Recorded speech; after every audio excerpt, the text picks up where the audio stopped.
If you are an English paper piecing lover like I am, you probably have a few extra hexagons lying around that you're not quite sure what to do with. Here's an idea for a quick project that you can make, which is also like a really nice gift for another quilter or sewing friend.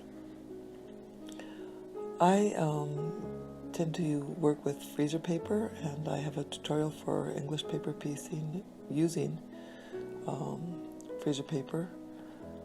I will leave a link on the description box below for this. But so if I have a whole bunch of these lying around, I can sometimes make the flowers, or this project can be scrappy too. You don't need to match the fabrics necessarily. In any case, gather together all the hexagons that you need for the project.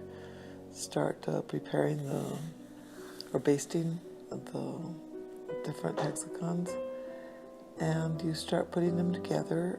There is a graphic for this particular pincushion in the pattern available in my shop.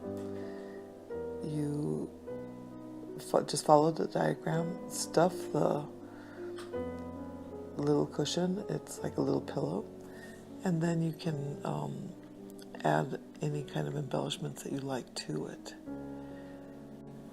You can make any size pincushion that you like. You can use any size hexagons that you normally like to work with.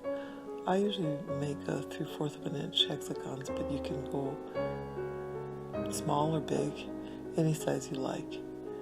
So the pattern for this particular pincushion is available from my online shop. I will leave a link for this also in the description box below. I hope you will give it a try. Thank you for watching.